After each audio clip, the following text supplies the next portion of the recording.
Hello students, Bhagwati PG college की online कक्षाओं में आपका स्वागत है। बीए द्वितीय वर्ष हिंदी साहित्य का हम अध्ययन कर रहे हैं, जिसमें कवि बिहारी जी के दोहे हैं, उनकी श्रृंखला में क्रमबद्ध आगे बढ़ते हैं। तो देखिए, 6 तक हमने पिछली वीडियो में पढ़े थे, अब 7वां अपन अध्ययन कर रहे हैं। कहत नटत रीजत खीजत मिलत खिलत लजियात, भरे भौन में करत है नैनन ही सो सब बात। देखिए, कवि बिहारी जी ने श्रृंगार रस के दोनों पक्षों का, संयोग श्रृंगार और वियोग श्रृंगार, दोनों का बहुत ही विशद वर्णन किया है। कवि बिहारी जी ने अपनी बिहारी सच्चाई में 713 दोहों में उन्होंने गागर में सागर भर दिया है। छोटे छोटे दोहों में, छोटी छोटी बातों में इतने बड़ी विशद व्याख्या कर दी है कि जिसको समझने के लिए हमें बहुत कुछ सोचना पड़ता है। एक एक शब्द में कई कई अर्थ उन्होंने समेट के रख दिए हैं। इसी प्रकार का ये दोहा है, इसमें एक श्रृंगार रस का वर्णन किया गया है। और क्या कह रहा है कवि? कहत नटत रीजत खीजत मिलत खिलत लजियात, भरे भौन में करत है नैनन ही सो सब बात। देखिए कि कोई नायक और नायिका, चूंकि ये बात ध्यान रखना कि जितने बिहारी रीतिकालीन कवि हैं, उन सभी रीतिकालीन कवियों ने अपने ग्रंथों में कृष्ण, राधा या गोपी नायक नायिका के रूप में पेश किए हैं। तो देखिए, हम उसको नायक भी कह सकते हैं, कृष्ण भी कह सकते हैं, कुछ भी कह सकते हैं। तो देखिए, वो एक नायक नायिका, प्रेमी प्रेमिका एक भवन में बैठे हुए हैं, भरा हुआ भवन है, लोगों से भरा हुआ है। ऐसी समय में वो परस्पर वार्तालाप तो नहीं कर रहे। देखिए, आज के समय की परिस्थिति अलग है और आज से 20-30 साल पहले की परिस्थिति अलग थी, और आज से 300-400 साल पहले, 250-300 साल पहले की परिस्थिति बड़ी अलग थी। आज के समय की जो परिस्थिति है वो अलग है। हम स्वतंत्रता पूर्वक बात कर सकते हैं। उस समय में स्त्री पुरुष स्त्रियों की भीड़ में जाएगा या स्त्रियों के बीच में पुरुष जाके बात करेगी, तो ये बड़ा अजीब परिदृश्य होता था। तो कभी उसी दृश्य को पेश कर रहा है कि कोई बड़ा भवन है, इसमें स्त्री पुरुष सामूहिक रूप से बैठे हुए हैं, नायक नायिका परस्पर बात करना चाहते हैं, लेकिन उस भीड़ को देखकर बात नहीं कर पा रहे हैं, अपनी मन की भावना व्यक्त करना चाहते हैं लेकिन कर नहीं पा रहे हैं। तो उसमें किस प्रकार से वो बात कर रहे हैं, किस प्रकार से मिल रहे हैं, नाराज भी हो रहे हैं, प्रसन्न भी हो रहे हैं, रीझ भी रहे हैं, खुश भी हो रहे हैं। तो देखिए कि कहत नटत रीजत खीजत मिलत खिलत लजियात, कि नायक नायिका दोनों हैं, एक दूसरे को देख रहे हैं, लेकिन भरे भवन, भरा हुआ है भवन। भवन का मतलब भवन, घर, या फिर जहां पर वो बैठे भवन में करत है, नहीं करती है, नैनो नैनी आंखों से ही बात, आंखों से बात कर रही। कैसे कर रही है? कि नायक नायिका एक भवन में बैठे हुए एक दूसरे को दिख रहे हैं, देख भी रहे हैं। तो नायक उससे मिलने के लिए कहता है कि कहत, नायक नायिका से मिलने के लिए कहता है, तो नायिका नट जाती है, मना कर देती है। लेकिन रीजत, उस पर रीझती भी है, मोहित भी हो रही है, खिल रही है, प्रसन्न हो रही, क्योंकि मुलाकात हो रही है, देख रही है, उससे प्रसन्न हो रही है। खीजत मिलत, और मिल भी रही है। क्यों? अब इशारों में आपको इशारों मिल रही है, मिलत, और मिलने से जो प्रसन्नता की अनुभूति उससे खिल भी रही है, और अपनी मिलने की उस छवि में एक लज्जा का जो भाव है, उससे वो लज्जा भी रही है, शर्म भी महसूस कर रही है, संकोच भी महसूस कर रही है। तो कभी इस बात को कह रहा है कि नायक नायिका मिल रहे हैं, कि मिलने की कहता है, वो लड़ती है, वो रीझ भी जाती है, खींच भी रही है उस पर, और मिल भी रही है, प्रसन्न भी हो रही है, और अपने अपने संकोच भी कर रही है। तो भरे भवन में करते हैं, भरे हुए भवन में करते हैं। किससे बात कर रहे? लेकिन ये सारी बात चल रही है, लेकिन दूर दूर बैठे हुए हैं। अब बात कैसे कर रहे हैं? नैनन ही सब बात, कि नैनो से आंखों से ही एक आंखों के इशारे से के माध्यम से वो परस्पर बातें कर रहे हैं कि किस प्रकार मिल रहे हैं, किस प्रकार दूर हो रही है। वो सारी की सारी प्रक्रिया केवल आंखों में चल रही है, अपने शरीर के हाथों के माध्यम से या फिर मुंह के माध्यम से, बोलने के माध्यम से। कोई शब्द नहीं है, कोई इशारा इंगित नहीं कर रही, केवल आंखों से वो काम चला रही है। देखिए अगला,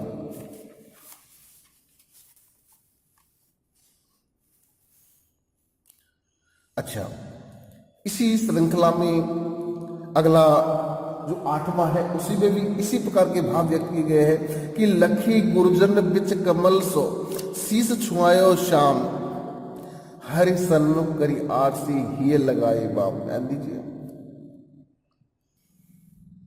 तो देखिए यहां देखिए कि लखी गुरुजन बिच कमल सो शीस छुआयो शाम। शाम देखिए, मैंने पहले बताया आपको कि रीतिकालीन जितने भी कवि हैं उन कवियों ने अपने नायक को कृष्ण के रूप में, यानी अपने जो नायक है वो कृष्ण के रूप में ही पेश किया है, और नायिका को गोपी या राधा किसी रूप में पेश किया। तो इस प्रकार के शब्द किसी भी हो, लेकिन वो नायक नायिका ही है। तो लखी गुरजन बिच, गुरुजन लखी ने देख करके, लखी का अर्थ होता है, लखी का अर्थ देख करके। अब देखिए इसके पहले इसका सारांश समझिए कि कोई नायक है और कोई नायिका है, वो कई लोगों के बीच में यानी समूह में बैठे हुए हैं। नायक से जो बड़े बड़े बुजुर्ग लोग हैं उन्हीं के बीच में उसकी प्रेमिका नायिका है वो बैठी हुई है, और नायक भी साथ में है। अब बात करना चाहते हैं, मिलना चाहते हैं, एक दूसरे से अपने मन की भावना व्यक्त करना चाहते हैं, लेकिन उन्हें मौका नहीं मिल पा रहा है। तो अब वो मौके को किस प्रकार सदुपयोग करते हैं, उस मुलाकात को किस प्रकार व्यक्त कर रहे हैं कि नायक अपने सिर से कमल लगाकर, नायक ने जो है अपनी प्रेमिका को, अपनी नायिका को बड़े लोगों के बीच में देखकर कमल को अपने सिर के लगाया। श्याम है वो नायक है, उसने कमल का जो फूल है उसको अपने सिर पे लगाया, अर्थात उसको नमन किया, उसने नायिका को नमन किया। तो नायिका भी उसका जवाब उसी सांकेतिक भाषा में क्या दे रही है कि वो सन्मुख आरसी का होता है शीशा, तो उसने शीशे को हरि के सन्मुख करके अपने नायक के और करके, यानी तुम्हारी छवि कांच में आ रही है, शीशे में आ रही है, और उसको अपने हृदय से लगा लिया, यानी तुम मेरे हृदय में हो, अर्थात तुम्हारे प्रति मेरा प्रेम है, मैं तुमसे प्रेम करती हूं। तो देखिए कि हरि सन्मुख बिच कमल सो शीस सुआयो शाम, कि शाम ने, उस नायक ने लखे देख करके, गुरुजन ने बड़े लोगों को बीच में अपनी नायिका को बड़े लोगों को बीच में देखा, अपने बुजुर्ग लोग हैं, उससे ज्येष्ठ लोग हैं, उनके बीच में देखा। अब उससे कुछ कहना चाहता है, उसको प्रणाम करना चाहता है, नमन करना चाहता है, अथवा प्रेम भरी उसको मुलाकात का सम्मान देना चाहता है। तो उसने कमल सो शीस छुआयो शाम, उस शाम ने कमल को, क्योंकि वो नायिका कमल की समल कोमल है, कमल की तुलना कर रहा है, तो उसको शीस से लगा लिया, तुम मेरे मन में हो या मैं तुमको नमन करता हूं, उसको इशारा किया। अब नायिका भी क्या जवाब देती है कि हरि सन्मुख करी आरसी, इस नायक के प्रति हरि के सन्मुख करके, सन्मुख है सामने, करे नहीं करके, आर से शीशा ये लगाई बाप, उसको अपने हृदय से लगा लिया, अर्थात कि आप मेरे हृदय में बसे हुए हैं। तो इस प्रकार दोनों बड़े सहज भाव से अपनी मन की बात को व्यक्त कर रहे हैं, मन की बात को व्यक्त कर रहे हैं। अगला देखिए, जगत जनायो जिहि सकलु सो हरि जानियो नाही, जो आंखिन सब देखिए आंखिन देखी जाए। ध्यान दीजिए, इसमें एक संसार की व्यवहारिकता को भी व्यक्त किया गया है, ये नीति पर दोहा है, और इसमें कभी ये दिखाना चाहता है कि हम वास्तविकता से दूर भागते हैं, वास्तविकता का ज्ञान नहीं रखते हैं। और कैसे कि जगत जनायो, जगत में संसार, उन्होंने ध्यान दीजिए क्या कहा है कि जिस परमात्मा ने संसार को बनाया है उस परमात्मा को नहीं जानते हैं, जान पाते हैं, जानने की चेष्टा नहीं करते हैं। 3 कंडीशन, नहीं जानते हैं, या जानना नहीं चाहते हैं, जानने की या जानने की चेष्टा नहीं करते।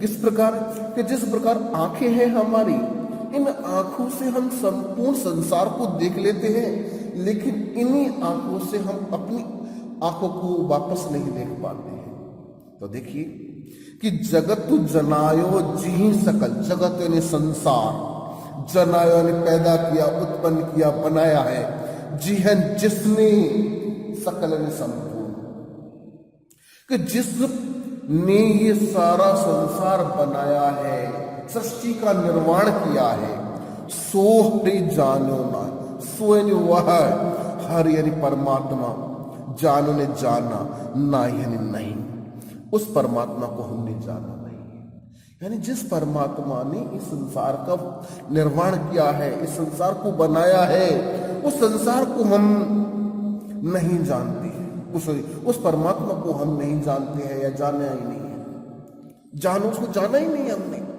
क्योंकि वास्तव में जो परमात्मा है, परमात्मा का ज्ञान सबसे सरल ज्ञान होता है और सबसे जटिल ज्ञान भी वही होता है, कि जो भावना से उसको प्राप्त करना चाहता है उसके लिए वो परमात्मा बड़े सरल और सहज भाव से मिल जाते हैं, और जो उस परमात्मा को ज्ञान के माध्यम से ढूंढना चाहते हैं वो उसको बड़ी कठिनाई से ढूंढ पाते हैं या उनको नहीं मिल पाते हैं। कैसे? एक छोटा सा उदाहरण है कि एक बार कोई व्यक्ति बड़ा दुखी था, वो उससे किसी ने कहा भाई भगवान कृष्ण की मूर्ति लेके जाइए और इसकी आराधना कीजिए, पूजा कीजिए। अब उसने कई दिनों तक, कई महीनों तक उसने पूजा की। अब पूजा करने में उसको कोई फायदा नहीं, और फिर उसको किसी ने कहा कि भाई इसको छोड़िए, अब काली माता की, देवी की मूर्ति ले जाइए। अब उसने देवी की मूर्ति ले जाकर तो पूजा करने लगी, उससे भी फायदा उसको नहीं मिला, जो चाहता था उसकी मनोकामना उसकी पूर्ण हुई। तो फिर उसने सोचा कि ये भी चक्कर ऐसा तो नहीं कि मैं जो अगरबत्ती या धूप वगैरह लगाता हूँ ये भगवान कृष्ण को उनको बोले जाते हो, इनको कुछ नहीं मिल रहा हो। तो उन्होंने भगवान कृष्ण की मूर्ति को पैक करके ऊपर खींच छुपा के आलवारे रख दिया। फिर भी उसको लगा कि यार अब भी फायदा नहीं हो रहा, तो कहीं ऐसा तो नहीं कि इसकी इनकी जो पूजा आराधना की धूप बत्ती है, गंध सुगंध है, वो भगवान कृष्ण की मूर्ति को मिल रही। उसने उनके नाक मुंह को अच्छी प्रकार से बंद करने की चेष्टा करने लगे। उसी वक्त कृष्ण ने आके उनको पकड़ लिया कि भैया ये क्या कर रहे हो? तो बोले कि भगवान मैंने इतने दिन तक आपकी पूजा की है, फिर भी आप मुझे नहीं मिले, और आज मैं जब बंद कर रहा हूं तब मिल रहे। बोले अब तक तुमने मुझे केवल मूर्ति माना था, आज ही तो तुमने जीवित माना है। तो ये केवल एक उदाहरण है। तो कभी यही कहना चाहता है कि उस परमात्मा को अपने वास्तव रूप में नहीं पहचाना है। जगत जनायो जी सकल के, जिस परमात्मा ने संपूर्ण संसार को बनाया है उस परमात्मा को हमने जाना नहीं। किस प्रकार कि जो आंख ने सब देखी हो, क्योंकि जिस प्रकार इन आंखों से सब कुछ देखा जा सकता है, देखते हैं, आंख न देखी जाए, लेकिन आंखों को देखा नहीं जा सकता। इसी प्रकार से हमने संपूर्ण संसार को देख लिया है, संपूर्ण संसार को देख सकते हैं, लेकिन वो परमात्मा को हम प्राप्त करना नहीं चाहते या नहीं करते। अगला वही नीति परक दोहा है। इसमें कवि कह रहा है कि दीर्घ सांस न ले ही दुख, सुख साइन न भूल, दई दई क्यों करत है दई दई सुख कबूल। इसमें एक संतोष का भाव व्यक्त कर रहा है, क्योंकि संसार में हर प्राणी की स्थिति यही होती है। हर प्राणी सुख सुख चाहता है, दुख की कामना नहीं करता, या दुख से भिड़ना नहीं चाहता है। लेकिन वास्तविकता भी यही है कि दिन होगा तो रात होगी, धूप होगी तो छांव भी होगी, सुबह होगा तो शाम भी होगी, अच्छा होगा तो बुरा भी होगा, सुख होगा तो दुख होगा, और दुख होगा तो सुख होगा। क्योंकि गर्मी हमको रजाई अच्छी कब लगेगी? जब ठंड पड़ेगी। गर्मी हमें कब अच्छी लगेगी? जब सर्दी का हमने एहसास लिया होगा। और सर्दी हमें अच्छी कब लगेगी? जब हमें गर्मी लगेगी। ठंडक हमें कब अच्छी लगती है? ठंडक शीतल तक कब अच्छी लगती है? पेड़ की छांव कब अच्छी लगती है? जब हम धूप में तपते हैं। तो स्थिति यह है कि जब हमें नुकसान होता है तभी तो फायदा होगा। फायदे की खुशी अद्भुत कब होगी? जब नुकसान होगा। अगर हमें हमेशा ही फायदा मिलता रहे, हमेशा ही फायदा मिलता रहेगा तो हमें फायदे का एहसास नहीं होगा, खुशी नहीं होगी। जो व्यक्ति हमेशा जीतता रहता है उसको जीत की खुशी नहीं होगी। जीत की खुशी जब होती है जब संघर्ष करके मेहनत करने के बाद हमको सफलता मिलती है। तो कवि कहता है कि दीर्घ सांस न ले दुख, दीर्घ यानी लंबे लंबी, सांस यानी सांस, नैनी नहीं, ले यानी ले, दुख यानी दुख में, कि हे मनुष्य दुख में लंबी लंबी सांस मत ले, दीर्घ सांस न ले दुख, कि जो दुख है उस दुख में लंबी लंबी सांस मत ले, यानी बड़े दुख को बड़ा भयंकर मत मान, बड़ा भारी दुखी मत हो। और सुख साई न भूल,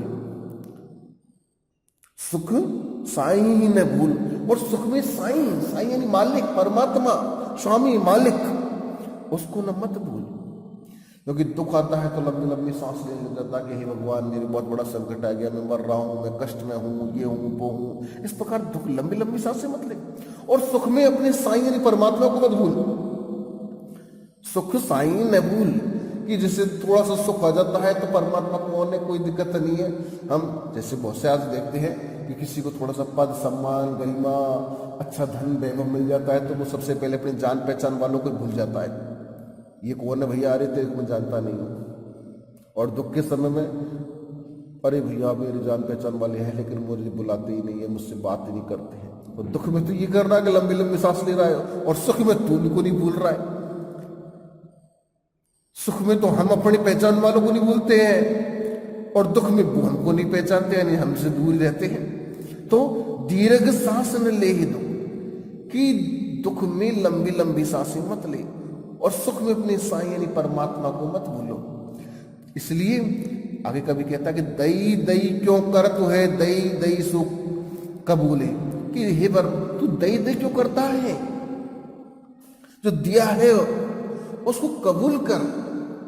कि दई दई क्यों करत है, कि दे दे दे क्यों करता है परमात्मा, और दे और दे और दे, दई दे नहीं क्यों बार बार देने देने की बात करता है। दई दई सो कबूल, जो तुझे दिया है जितना दे रखा है उतना उसको कबूल कर, क्योंकि जितने अपने सौर होते अपनी चादर होती है उतने लंबे पैर पसारने चाहिए। हमारे पास जितना सामर्थ्य है जितना वैभव है हमें अपनी उसी आवश्यकता के अनुसार काम चलना चाहिए। क्योंकि कहा गया है कि आमदनी कम खर्चा ज्यादा ये गुण है मिट जाने के, और ताकत कम गुस्सा ज्यादा ये गुण है पिट जाने के। क्योंकि ताकत कम है और गुस्सा ज्यादा तो पिटने का नौबत आएगी। तो दई दई क्यों करता है, दई सो कर कबूल, कि जो दे रखा है और दी क्यों करता है, बल्कि तुझे जो दिया गया है उसको कबूल करना चाहिए, अर्थात उसको प्रेम पूर्वक, सम्मान पूर्वक, आदर पूर्वक ईश्वर के प्रसाद के रूप में स्वीकार करना चाहिए।